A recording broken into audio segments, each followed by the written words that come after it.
Bonjour à tous. Est-ce que vous vous êtes déjà posé la question, pourquoi m'arrive-t-il telle ou telle chose? Pourquoi m'arrive-t-il telle ou telle chose? Et pourquoi toutes ces personnes qui me font ce mal, ces injustices, elles s'en sortent comme ça, sans rien? Est-ce qu'il n'y a pas de justice de la part de Dieu? Le 15 janvier, donc c'était cette semaine, est sorti l'index mondial de persécution des chrétiens en 2025. Seigneur, ces 50 pays qui persécutent durement nos frères et sœurs, ton peuple, ils s'en sortent comme ça? Pas de justice de ta part? Ça, c'est la question que le peuple de Dieu, Israël, à l'époque d'Ésaïe, pouvait se poser aussi. Parce qu'on est dans une série sur Ésaïe en ce moment. Alors, ok, le prophète Ésaïe adressait à Israël un message de la part de Dieu. Le message, en gros, était celui-ci: à cause de votre infidélité constante, de votre désobéissance, parce que vous vous êtes détourné de Dieu, que vous ne lui faites pas confiance, mais que vous faites confiance aux nations qui vous entourent, eh bien, vous allez subir les malédictions annoncées.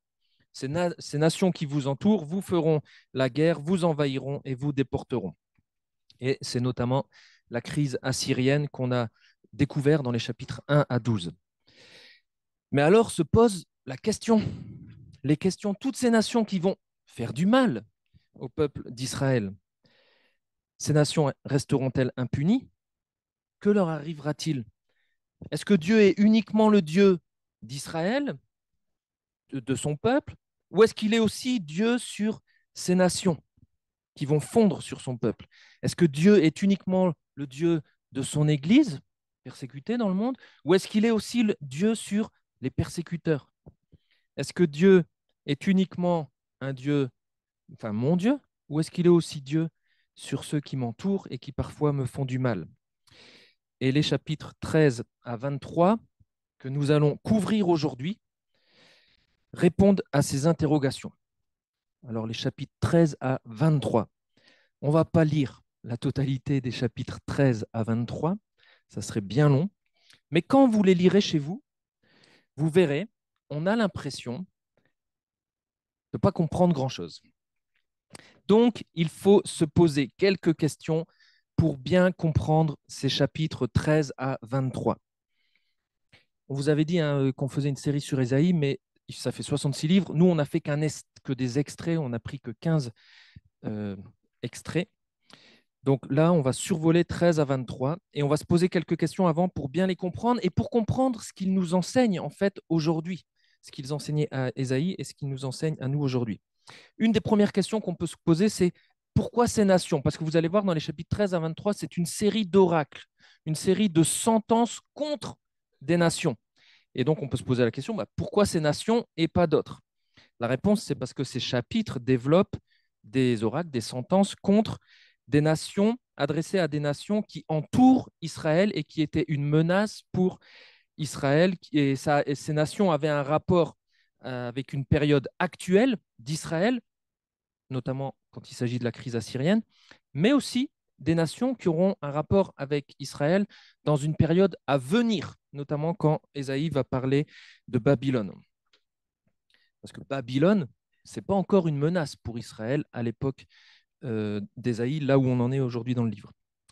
Et ces sentences, ces oracles, vous allez voir, elles sont données à diverses époques. Par exemple, Ésaïe 14, 28, on lit oracle prononcé lors de l'année de la mort du roi Ahaz. Donc ça, on avait déjà vu, c'était Ésaïe chapitre 7. Et puis Ésaïe 20, verset 1, l'année où le généralissime envoyé par Sargon, roi d'Assyrie, vient attaquer Ashod et s'en empara. Là, on est déjà quelques années plus tard. Donc Ésaïe a reçu ces oracles de la part de Dieu et il les a compilés, mais il ne semble pas les avoir compilés de manière chronologique, puisqu'il va commencer par Babylone. Babylone qui a encore rien apparu dans le texte d'Ésaïe. Ça deviendra une menace pour Israël plus tard. Pourquoi je dis ça? Parce que si Ésaïe a choisi de mettre ses oracles dans un ordre particulier, eh ben cet ordre va nous dire quelque chose aussi. La structure littéraire, on va dire, des oracles, va nous dire quelque chose. Regardez, Donc ces oracles, ils sont présentés comme ça. On trouve 10 fois le terme oracle sous deux listes, à chaque fois de 5 nations, et à chaque fois, on commence par Babylone, désert de la mer, Babylone, 21.9, enfin 21, verset 9, on verra le mot Babylone.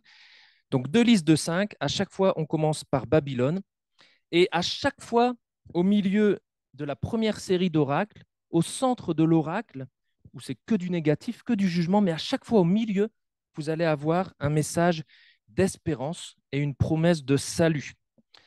Dans les derniers 5 oracles, aucun message d'espérance, aucun message de salut, que du jugement, du jugement de la part de Dieu. Et il y a une dernière question qu'il faut se poser aussi pour comprendre ces chapitres et en tirer profit, c'est à qui s'adressent ces oracles? Est-ce que Ésaïe a écrit un oracle à Babylone, contre Babylone, pour envoyer cette lettre à Babylone pour que Babylone soit au courant? Et donc le message est pour eux. Ou est-ce que, où est-ce que ces nations, Babylone notamment, par exemple, n'est pas concernée par ces oracles, mais l'oracle a été écrit pour parler au peuple d'Ésaïe, au peuple d'Israël. Et donc, il y a un message à transmettre au peuple d'Israël, au peuple de Dieu. Alors, avec d'autres, je pense que ces messages n'ont probablement pas été écrits pour être lus par les nations concernées. Ils ont été écrits pour s'adresser au peuple de Dieu, dans le but de leur transmettre un message précis, que je vais résumer ainsi. Et je résume donc tous les chapitres 13 à 23 ainsi. Cessez pour Israël et pour nous, cessons de placer notre confiance dans les nations qui nous entourent, parce que de toute façon, elles vont être jugées par Dieu elles aussi. Mais plaçons notre confiance toujours en l'Éternel. Ça, c'est le message pour eux comme pour nous aujourd'hui. Plaçons notre confiance toujours en l'Éternel. C'est répété plusieurs fois en fait dans Ésaïe. Et voici 3 raisons pour lesquelles nous pouvons placer notre confiance toujours en l'Éternel. 3 raisons à partir du coup des chapitres 13 à 23. Première raison, c'est que Dieu règne sur les nations. Alors, je vais vous inviter quand même, on va lire quand même quelques oracles. Je vais vous inviter à lire notamment l'oracle 13, du chapitre 13, oracle sur Babylone, pour constater que Dieu règne en effet sur les nations. Les oracles, alors cette fois-ci, je n'afficherai pas le texte, donc vous pourrez avoir la Bible sous les yeux, mais parce qu'en fait, les oracles sont très visuels. Tout est beaucoup détaillé. Et il faut se rappeler que c'est un grand tourment pour Israël, ce qui est en train de se passer. C'est un grand changement, aujourd'hui on dirait géopolitique, etc. Et justement, notre actualité est faite de ça actuellement. Donc quand on lit ces oracles-là, on comprend très bien, on visualise très bien ce que Ésaïe voulait dire et ce que Ésaïe a écrit. Alors, Ésaïe 13, et on va lire Ésaïe 13 en entier.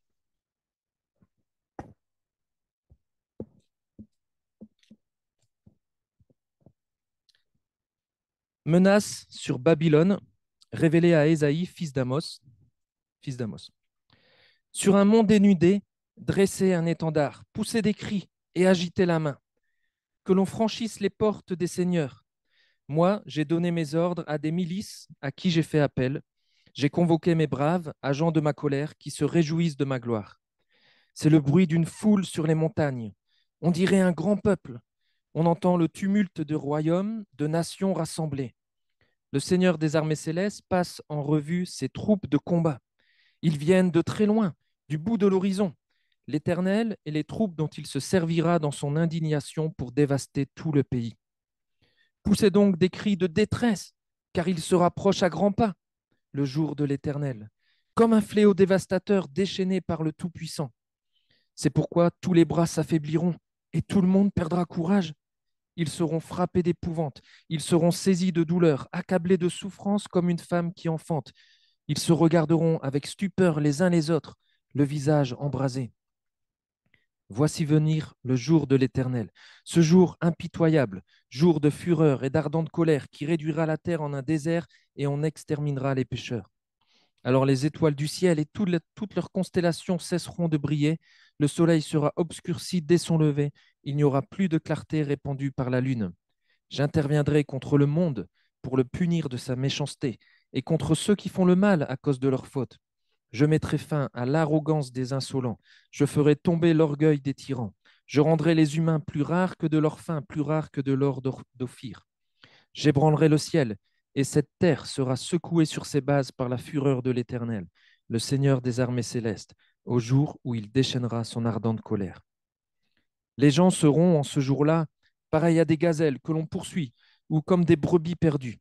Chacun s'en retournera chez les siens, chacun fuira vers son pays. Tous ceux que l'on rencontrera seront percés de flèches, et tous ceux que l'on saisira tomberont par l'épée. Leurs petits-enfants seront écrasés sous leurs regards, leurs maisons seront mises à sac, et leurs femmes violées. Car je vais susciter contre eux les Mèdes, qui ne font pas cas de l'argent et qui font fi de l'or. Avec leur arc, ils abattront les jeunes gens. Ils n'épargneront pas les nouveau-nés et seront sans pitié pour les enfants. Et Babylone, le joyau des royaumes, cité splendide qui faisait la fierté des Chaldéens, deviendra semblable à Sodome et à Gomorrhe que Dieu a renversés. Car Babylone ne sera plus jamais habitée et plus jamais peuplée dans toutes les générations.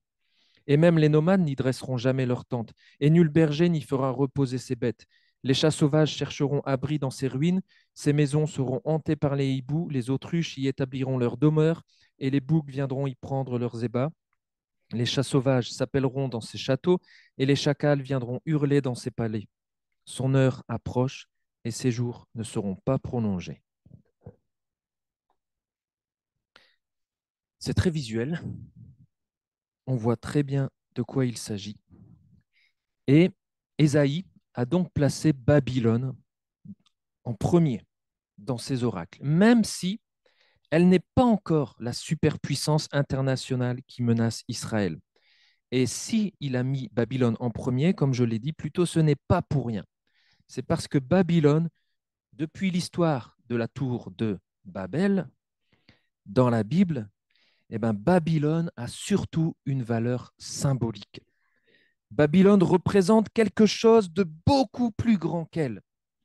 Et on le voit très bien dans ce chapitre où Babylone est au centre. Ok, c'est une cité, Babylone, le joyau des royaumes, cité splendide. Et pourtant, on lit au verset 5 que l'Éternel dévastera tout le pays. Et au verset 9, que le jour de l'Éternel, dans sa colère, il réduira la terre en un désert. Et au verset 11, j'interviendrai contre le monde pour le punir de sa méchanceté. Babylone, c'est une cité, certes, mais elle représente bien plus. Elle représente ce qu'on appelle la cité de l'homme, la cité de l'homme sans Dieu, la cité de l'homme qui ne fait pas confiance à Dieu. Est-ce que vous savez quelle est la première cité qui a été construite dans la Bible? Première cité qui a été construite. Ce n'est pas Babel, encore avant. Non? Avant Enoch. Ça remonte très très loin. Hein. C'est Caïn. Le premier à avoir construit une cité, c'est Caïn. Genèse 4, verset 17. Mais c'est étonnant que Caïn ait construit une cité. Parce qu'en Genèse 4, verset 12 et suivant, l'Éternel lui avait dit que Caïn, parce qu'il avait tué son frère, Caïn devait être errant et fugitif sur terre. Et Caïn, il avait peur de cette situation, il avait peur notamment qu'on le tue. Et donc l'Éternel lui avait dit, on ne va pas te tuer, je te marque d'un signe pour que tu ne sois pas tué par des gens qui te rencontreraient. Donc Caïn avait la protection de Dieu. Mais Caïn a construit une cité. Et en construisant une cité, il s'oppose à ce que Dieu avait prévu pour lui. Parce que quand il construit une cité, il veut un lieu fixe pour ne pas être errant. Quand il construit une cité, il veut un lieu de refuge pour ne pas être fugitif. Quand il construit une cité, il veut un lieu qui le protégera contre ses ennemis, alors que Dieu l'avait marqué de sa protection. Quand il construit une cité qui porte le nom de son fils, parce que cette cité va porter le nom de son fils, il veut laisser à ses enfants un héritage, alors que Dieu était leur héritage. Donc cette première cité construite, Caïn a construit la première cité de l'homme sans Dieu. La première cité de l'homme qui ne fait pas confiance en Dieu. Et ensuite, effectivement, il y a eu d'autres cités.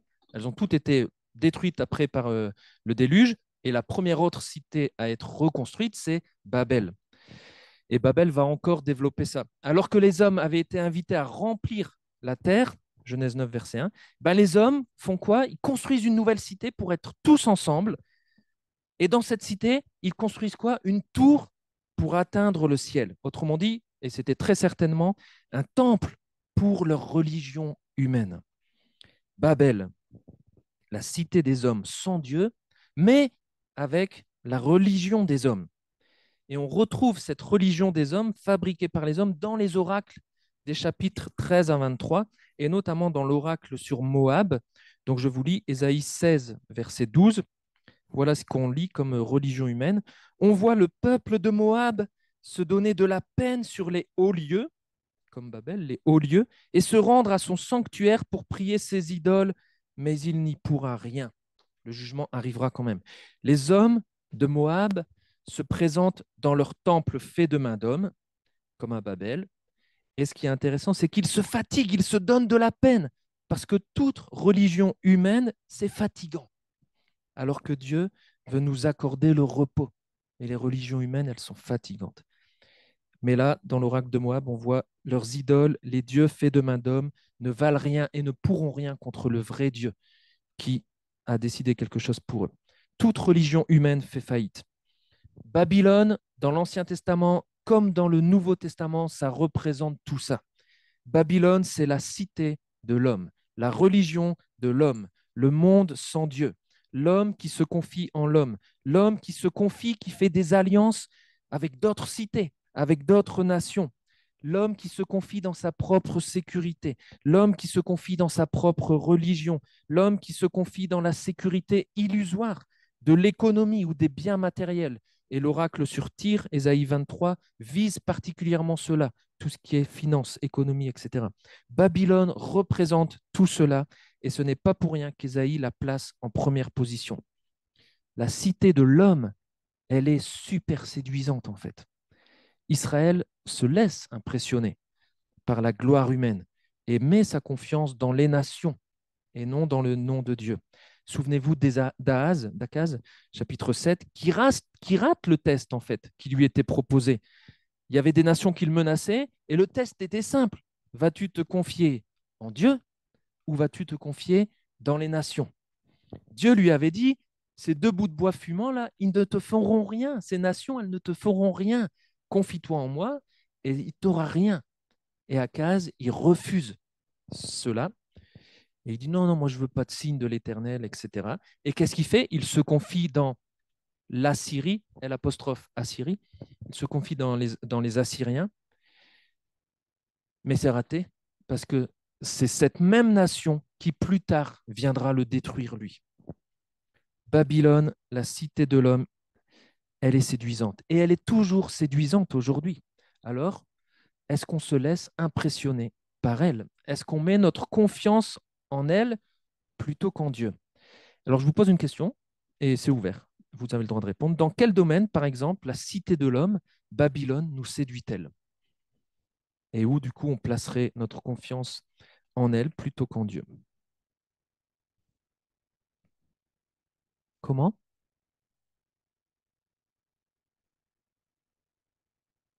Les biens matériels. Quoi? Le compte bancaire, les biens matériels, ouais. La réussite, ouais. Donc, pour les comptes matériels les biens et tout ça, il faut lire l'oracle sur Tyr, Ésaïe 23. La réussite, on va lire ensuite l'orgueil. Il y a l'orgueil dans tous les oracles. La sécurité, ouais. Et on va lire du coup dans l'oracle sur Jérusalem, ils ont leur sécurité, c'est les murailles. Puis ils voient qu'il y a des brèches et donc ils vont chercher des briques ailleurs et tout et ils vont reconstruire ça alors qu'ils doivent se confier en l'Éternel notamment là. Donc il y a plein de choses comme ça dans la cité de l'homme qui nous attirent, qui sont séduisantes et dans lesquelles on va vouloir prendre appui au lieu de prendre appui sur Dieu. On a chanté ce chant, je ne sais plus dans lequel, là, mais qui disait Dieu est mon appui. Et en fait, c'est tout le message d'Ésaïe 13 à 23. C'est Dieu votre appui, pas les nations, pas, etc. Donc les chapitres 13 à 23 montrent à Israël et à nous aussi, aujourd'hui aussi, pourquoi c'est pure folie que de se confier aux nations, aux cités de l'homme plutôt qu'à Dieu. C'est de la folie parce qu'en fait, la réalité, c'est que même si Babylone représente un monde sans Dieu, eh ben, Dieu règne bien sur ce monde. Dieu est bel et bien souverain sur Babylone et Babylone un jour sera réduite à néant. Donc ça ne sert à rien de s'appuyer sur elle. Et ça, on peut se l'appliquer du coup à nous aussi. Dieu règne bien sur tous les pays qui persécutent aujourd'hui nos frères et sœurs ailleurs dans le monde. Et un jour, ces nations seront aussi condamnées et jugées par Dieu. Mais ça ne sert à rien de s'appuyer sur elles. Et nous, quand on vit des choses difficiles, on sait que tout ce qui est autour de nous, les gens peut-être qui ne sont pas chrétiens et tout, qui nous font du mal, Dieu règne aussi sur eux. Et un jour, ils auront aussi des comptes à rendre à Dieu. Dieu règne sur les nations. Rien et personne n'échappe au règne et à la souveraineté et à l'action de Dieu. Dieu n'est pas un petit Dieu local à Israël à l'époque d'Ésaïe. Dieu n'est pas un petit Dieu local juste à son Église. Dieu règne sur vraiment toutes les nations. C'est une réalité et ce n'est pas juste une théorie. Et du coup, le peuple d'Israël devrait être imprégné de cette réalité. Dieu règne et nous aussi, notre cœur devrait en être imprégné. Dieu règne réellement sur toutes les nations et sur tout ce qui nous entoure. Et là, les nations devront lui rendre des comptes. Alors, dans les chapitres 13 à 23, cette vérité, elle nous est rappelée. Les nations devront rendre des comptes à court terme, ça c'est les chapitres 13 à 23, et à long terme aussi, les chapitres 24 à 27, qu'on appelle la grande apocalypse d'Ésaïe. Tout sera jugé, condamné là par Dieu. Et le chapitre 13 nous le montre particulièrement bien et dans les détails. Vous avez vu, quand j'ai lu, on a vraiment l'impression que c'est Dieu qui se lève et qui part en guerre, en fait, contre Babylone. Et il utilise en fait les Mèdes, il utilise d'autres nations. La souveraineté de Dieu sur le monde, ce n'est pas une théorie, c'est une réalité. Notre cœur devrait en être imprégné et seul le malheur, en fait, attend celles et ceux qui se confient dans ces nations, qui se confient en Babylone, la cité de l'homme, et qui refusent de faire confiance en Dieu. Donc le message est clair pour Israël, le message est clair pour nous. Cessons de placer notre confiance dans les nations qui nous entourent. Elles seront jugées par Dieu qui règne sur elles. Plaçons notre confiance toujours en l'Éternel. L'Éternel est le roi de l'univers. Et la suite de l'oracle sur Babylone va nous parler justement d'un roi, en contraste à cela. Donc on va lire la suite, ça c'est dans Ésaïe 14, versets 3 à 23,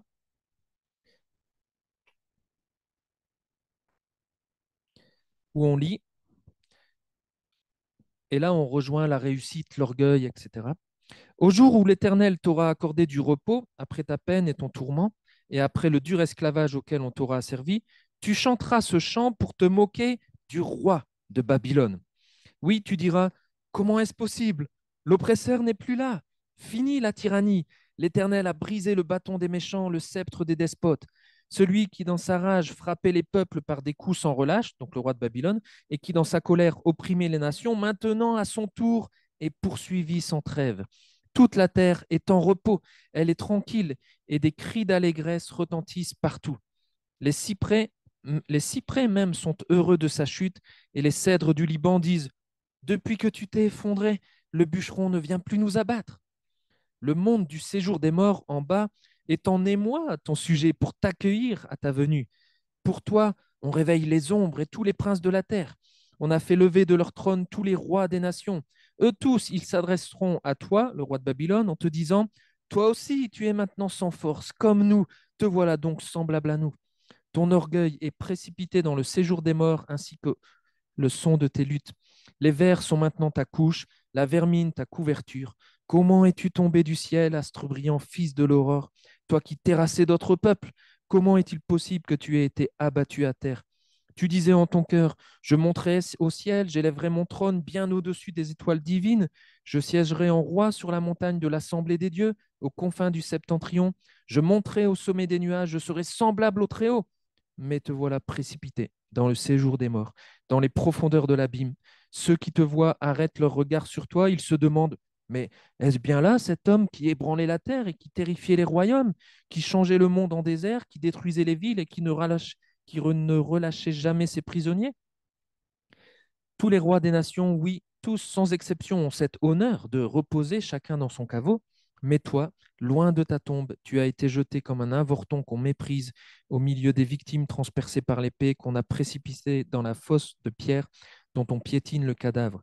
Tu ne seras jamais réuni avec elle dans le tombeau, car tu as ruiné ton pays et tu as fait périr ton peuple. La race criminelle sera oubliée à jamais. Préparez le massacre de ses fils pour tous les crimes de leur père, pour qu'ils ne puissent pas se relever un jour pour conquérir le monde et couvrir de leur ville la face de la terre. Je combattrai contre eux, déclare l'Éternel, le Seigneur des armées célestes, et je rayerai de la terre le nom de Babylone. Oui, je supprimerai ce qui restera d'elle, sa lignée et sa descendance. L'Éternel le déclare. Ces ruines deviendront un nid de hérissons, un vaste marécage, et je la balayerai comme avec un balai qui détruit tout. L'Éternel le déclare, le Seigneur des armées célestes. Donc là, on a un roi qui meurt, le roi de Babylone. Et normalement, quand un roi meurt, quand c'est un bon roi en tout cas, on organise une cérémonie somptueuse, on compose un chant, un dernier éloge, mais ici, là, c'est un chant pour se moquer. En fait, Dieu laisse dire le dernier mot sur ces grands conquérants à leurs victimes, en fait, et non pas à leurs admirateurs. Et en lisant cet oracle, on voit que l'oppresseur est renversé et c'est un soulagement, en fait, pour tout le monde. Et en fait, on peut faire un parallèle avec ce que la Syrie a vécu il n'y a pas longtemps. Ils ont perdu, enfin, un dictateur, un oppresseur a été renversé et c'est le soulagement. On ne sait pas ce que ça donnera après, mais ils ont vécu ça. Et là, il y a une part de ça. Mais là, c'est plus qu'être renversé. L'oppresseur, il chute, il tombe, il meurt. Et ce roi de Babylone, comme à Babel, vous avez vu, là, on a lu Ésaïe 14, 14, ce roi voulait monter au sommet des nuages, être semblable au Très-Haut, la cité de l'homme, la religion de l'homme. Donc, il a une recherche d'ascension orgueilleuse, alors que le Très-Haut, lui, à l'inverse, ne cesse de se donner humblement, sans réserve. Donc ce chapitre le montre bien, la gloire humaine. Quand vous lisez ça, vous voyez que la gloire humaine, elle est laide et elle est brève. L'orgueil précède la chute. Et Matthew Henry commente ainsi, l'orgueil ruine les âmes, plus que n'importe quel autre péché. En outre, les orgueilleux sont généralement sujets à de grandes passions. Regardez ce roi de Babylone qui veut s'élever et être comme le Très-Haut. Les orgueilleux sont généralement sujets à de grandes passions. Par le biais du mensonge, beaucoup cherchent à tirer certains avantages de ces passions, mais en fait, ils ne font qu'errer ça et là. C'était le cas du roi de Babylone. Mais pas que de lui, hein. On retrouve l'orgueil dans quasi tous les oracles des chapitres 13 à 23. L'orgueil, c'est la cause profonde du jugement de Dieu sur les nations. La cité de l'homme sans Dieu est orgueilleuse. Par exemple, Ésaïe 23, versets 8 à 9, dans l'oracle sur Tyr, on lit qui donc a décrété tout cela contre Tyr, qui distribuait des couronnes. Donc Tyr, c'était un centre névralgique commercial énorme, réputé pour ses finances, etc. Donc, qui donc a décrété tout cela contre Tyr, qui distribuait des couronnes, elle dont les marchands vivaient comme des princes et dont les commerçants étaient considérés comme les grands de cette terre? Le Seigneur des armées célestes a décrété cela, afin que soit flétri l'orgueil de tout ce qu'on honore, pour que tous les grands de la terre soient rendus méprisables. L'orgueil précède la chute. Et finalement, là, quand on voit ce roi de Babylone, dictateur, oppresseur, qui meurt, on peut même se dire, dans la mort, il y a une grâce. Les tyrans, les dictateurs du passé, tout comme les tyrans et les dictateurs du présent, sont des êtres mortels et tous finissent par disparaître à un moment donné. Et tous seront jugés par Dieu aussi. Encore une fois, le message est clair pour Ésaïe, et cette fois-ci, je l'emprunte à Ésaïe 2, verset 22, où Ésaïe dit au peuple, cessez de vous confier en l'homme dont la vie ne tient qu'à un souffle, car quelle est sa valeur? Au contraire, placez votre confiance toujours en l'Éternel. Il y a bien des choses autour de nous qui peuvent nous inquiéter, et On pourrait placer notre confiance dans la cité des hommes pour atténuer nos inquiétudes. On pourrait placer notre confiance dans des hommes. Mais fondamentalement, dans ces chapitres d'Ésaïe, Ésaïe nous dit, plaçons notre confiance toujours en l'Éternel. C'est lui qui règne sur les nations, c'est lui qui règne sur les rois de ce monde. Plaçons notre confiance en lui. La deuxième raison pour laquelle on peut placer notre confiance en lui, c'est que Dieu veut sauver son peuple et les nations. Alors, je vous l'ai dit, et les chapitres précédents nous le montraient aussi, Israël placera quand même sa confiance dans les nations et non en l'Éternel, ce qui va entraîner pour qu'Israël sera fait prisonnier et détruit par ces nations mêmes en lesquelles il avait mis sa confiance. Mais néanmoins, Dieu est si digne de confiance que même lorsque les Judéens devront supporter les conséquences de leur choix, de leur incapacité à se confier en Dieu, eh ben Dieu continuera de s'offrir à eux. Et je vous invite à lire le centre de l'oracle sur Babylone que j'ai sauté tout à l'heure. On a lu l'oracle sur la nation de Babylone, l'oracle sur le roi de Babylone, et au milieu, il y a le centre, le chapitre 14, versets 1 et 2, qui dit « Mais l'Éternel aura compassion de Jacob, et de nouveau, il fixera son choix sur Israël. Il rétablira ses enfants dans leur propre pays, et des étrangers se joindront au peuple de Jacob. Ils s'uniront à lui. Des peuples viendront les chercher et les reconduiront chez eux. Le peuple d'Israël prendra ces gens pour serviteurs et pour servantes dans le pays de l'Éternel. Ils retiendront captifs ceux qui les auront capturés et ils domineront ceux qui les auront opprimés. » Donc au milieu du jugement de Babylone, là, au milieu, il y a l'espérance. Il y a le salut. Il y a Dieu qui veut sauver son peuple malgré tout. Seul Dieu est la solution pour le peuple de Dieu. Seul Dieu est la solution pour les créatures de Dieu que nous sommes. Israël prenait appui sur d'autres nations, et c'est ça qu'on peut appeler la foi, hein. Quand on prend appui sur quelque chose, Israël prenait appui sur d'autres nations, Israël avait foi, confiance dans d'autres nations, la nation assyrienne, mais Dieu juge ces autres nations, donc l'appui tombe, et alors, quand Dieu casse les appuis comme ça invite Israël à se tourner vers un autre appui, vers Dieu qui est le seul à pouvoir le sauver. Et parfois, nous, on vit ça aussi dans nos vies. On a des appuis, hein, parfois on ne s'en rend pas compte. Parfois, on dit que Dieu est notre appui, puis parfois, on a d'autres appuis. Et parfois, ben, Dieu nous fait passer par des choses qui vont casser en fait nos appuis.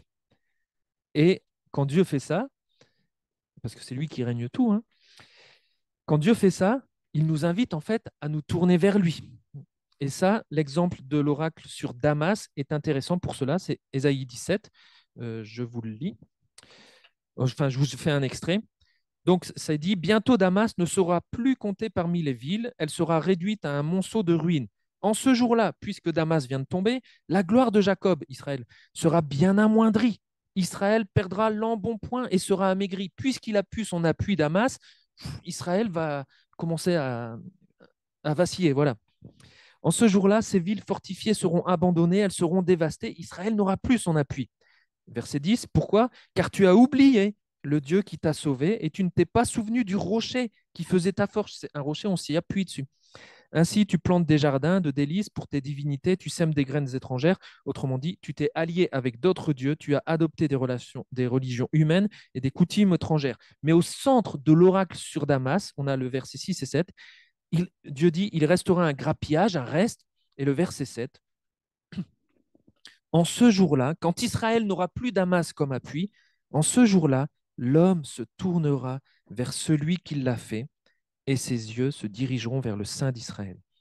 Il ne tournera plus ses yeux vers les autels qu'il a fait de ses mains, il ne regardera plus les objets que ses doigts ont fabriqués, ni les poteaux sacrés, de même que les encensoirs. Quand on traverse une épreuve, un chamboulement qui nous fait perdre nos appuis, nos repères, qu'est-ce qu'on fait? Est-ce qu'on tourne les regards vers celui qui nous a fait? Est-ce qu'on revient à lui avec repentance? Dieu, notre Créateur, espère cela en fait. Mais peut-être que parfois, on fait comme Jérusalem, dans l'oracle qui lui est consacré, Ésaïe 22. Je vous la fais courte. Les murailles de Jérusalem sont abattues, ces vallées sont encombrées de chars. Imaginez Jérusalem, vous voyez là actuellement, donc Jérusalem, une colline, Ces murailles sont abattues, c'est une grande vallée autour, et autour, devant chaque porte, le texte dit, eh ben, tous les chars se mettent en position de guerre. Donc Jérusalem est assiégée. Et on lit versets 8 à 11, voilà Juda privé de ses défenses, plus d'appui. Il n'a plus ses appuis. Voilà Juda privé de ses défenses. Ce jour-là, donc ils étaient invités à se tourner vers l'Éternel. Mais qu'est-ce qu'ils font? Ce jour-là, vous avez placé votre espoir dans les armes qui sont à l'arsenal de la maison de la forêt. Vous avez remarqué combien les brèches sont nombreuses dans les murailles de la ville du roi David. Vous avez collecté de l'eau dans le réservoir inférieur. Vous avez dénombré les maisons de Jérusalem et vous en avez démoli pour renforcer les murs qui protègent la ville, puisqu'ils ont vu qu'il y avait des brèches. Vous avez fait un réservoir entre les deux murailles pour les eaux de l'ancien étang. Donc, en fait, ils se sont activés, ils ont placé leur espoir, leur confiance dans leur propre force, leur propre sagesse, leur propre intelligence militaire. Ils ont conçu des plans bien réfléchis pour soutenir le siège qui les entourait. Mais, on lit, cependant, vous n'avez pas tourné les regards vers celui qui a fait toutes ces choses, celui qui les a préparées depuis des temps lointains. Ils font tout sauf regarder vers celui qui a voulu ce désastre et qui l'a préparé depuis longtemps. Le Seigneur les appelle à se repentir, mais eux, que font-ils? Ésaïe 22, versets 12 à 13, les versets suivants. En ce jour-là, le Seigneur des armées célestes vous appelez à pleurer, à gémir, à vous raser la tête et à vous revêtir d'un habit de toile de sac, autrement dit, à vous repentir. Vous auriez dû tourner les yeux vers moi. Mais au lieu de cela, c'est la joie et la liesse. On égorge des bœufs, on abat des moutons, des chèvres, on se gorge de viande, on boit du vin et l'on dit mangeons et buvons parce que de toute façon, demain, on va mourir. Donc, c'est un refus total de se repentir. Et le verset 14 leur dit puisque vous ne voulez pas vous repentir, eh ben, cela ne vous sera pas pardonné et vous mourrez. Donc, au milieu du jugement, au milieu des épreuves qui peuvent nous arriver, en fait, Dieu veut sauver son peuple. Il nous appelle à revenir vers lui avec repentance. Et quand, comme Israël à l'époque, on méprise la colère et la justice de l'Éternel, on s'expose en fait à de nombreux problèmes. Lorsqu'on passe par des choses difficiles qui nous déstabilisent, qui cassent nos appuis peut-être parfois, tournons-nous vers celui qui nous a fait. Tout comme il veut sauver Israël à l'époque, il veut aussi nous sauver. Parce qu'en effet, déjà dans les oracles, on voit quelque chose de grandiose. Dieu offre son salut aux nations. Je relis le verset 1 du chapitre 14. L'Éternel aura compassion de Jacob, Israël, et de nouveau il fixera son choix sur Israël. Il rétablira ses enfants dans leur propre pays, et des étrangers se joindront au peuple de Jacob. Ils s'uniront à lui. C'est plus que son peuple que Dieu sauvera.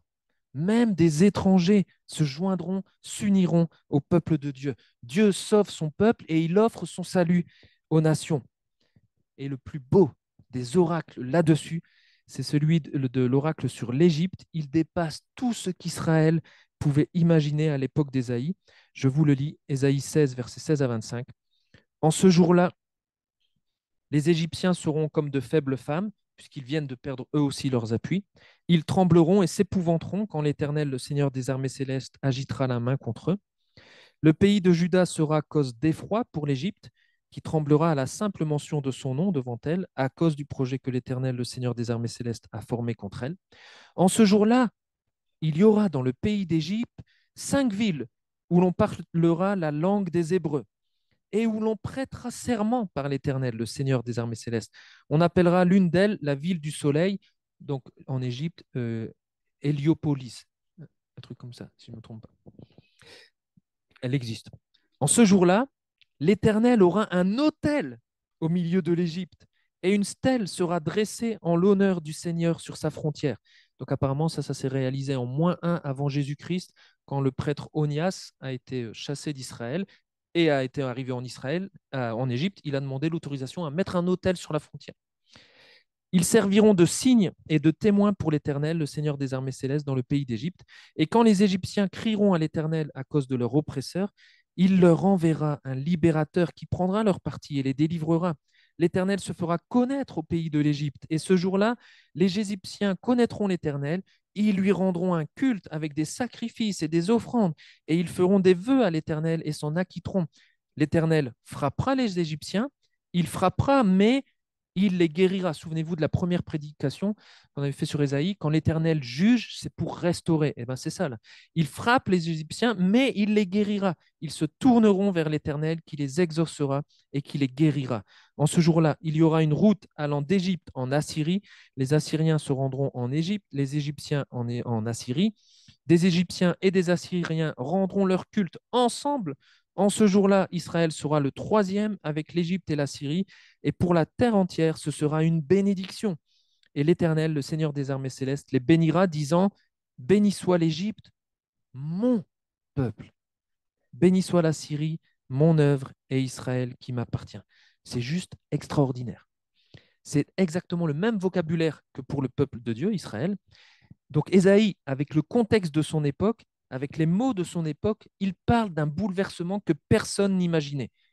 L'Égypte, imaginez, c'est le plus ancien des oppresseurs d'Israël. C'est aussi le plus ancien des séducteurs d'Israël, parce que quand Israël a été chassé d'Égypte, ils étaient toujours séduits pour retourner en Égypte, parce que finalement, ils y étaient peut-être un peu mieux. Donc le plus ancien oppresseur et le plus ancien séducteur d'Israël connaîtra le salut de l'Éternel.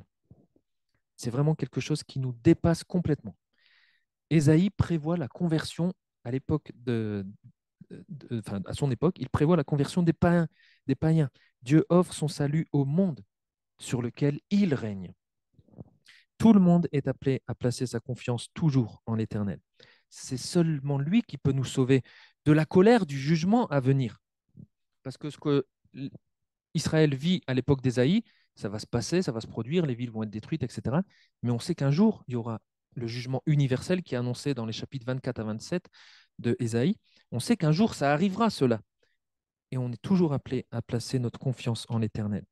Donc à nous aussi, là, qui avons placé notre confiance en l'Éternel, de témoigner autour de nous du réconfort, de la sécurité spirituelle que nous avons en Jésus-Christ, le roi éternel qui règne. Recommandons aux hommes qui sont actuellement sans Dieu et qui cherchent leur refuge, leur appui dans la cité des hommes. Recommandons-leur de chercher leur appui, leur refuge et le salut en Jésus-Christ. Et dernière raison de placer sa confiance en l'Éternel, plus rapide, Dieu mettra un terme à l'histoire. L'histoire, elle est théologique. Alors là, je sais qu'il y a un étudiant en fac d'histoire là dans la salle, mais vos profs ne vous le disent pas, certainement pas, mais l'histoire, c'est celle de Dieu. Dieu gère l'histoire depuis le début. Dieu conduit l'histoire autour de sa promesse de salut pour son peuple, celles et ceux qui placent leur confiance en lui, promesse de salut pour son peuple et promesse de jugement pour les orgueilleux qui préfèrent vivre sans Dieu. Et j'ai envie de dire, de quel côté seras-tu? À l'époque d'Ésaïe, c'est ce qui se déroule, hein. Et les chapitres 13 à 23, mais aussi les 24 à 27, nous le montrent.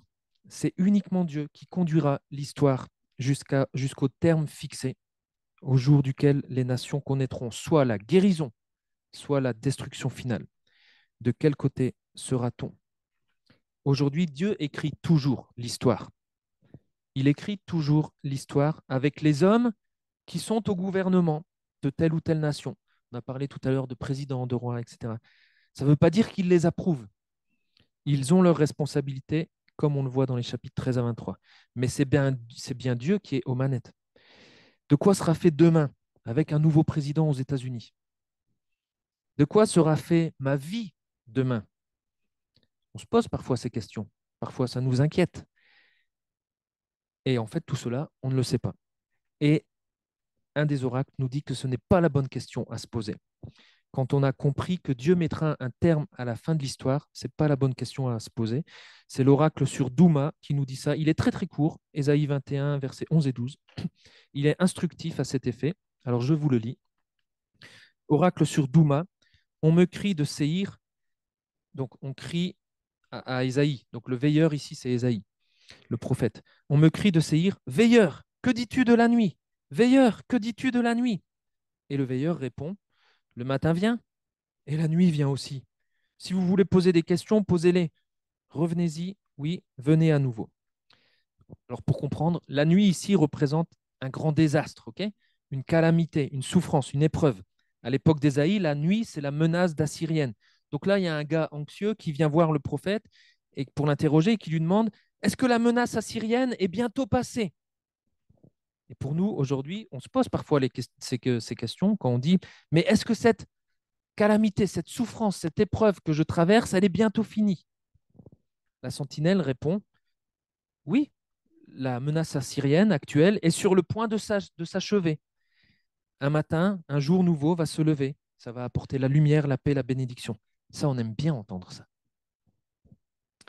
Et puis, il continue. Mais une nouvelle nuit vient aussi. Des nouveaux problèmes, des nouvelles calamités, des nouvelles nations qui vont venir attaquer, etc. Oui, et pour nous, ça pourrait être, oui, tu retrouveras bientôt la santé, mais une nouvelle maladie arrivera. Oui, tu trouveras un nouveau boulot, mais une autre tuile t'arrivera aussi. Ça, c'est moins sympa à entendre. Mais le prophète, là, le dit. Et il dit, c'est parce qu'en fait, ce n'est pas la bonne question à se poser quand on sait que la fin de l'histoire est prévue. Si on veut une réponse apaisante à notre quête angoissée de savoir de quoi demain sera fait, la sentinelle du coup complète. Alors je vous le lis dans la traduction seconde. Là. Si vous voulez poser des questions, posez-les. Convertissez-vous et venez.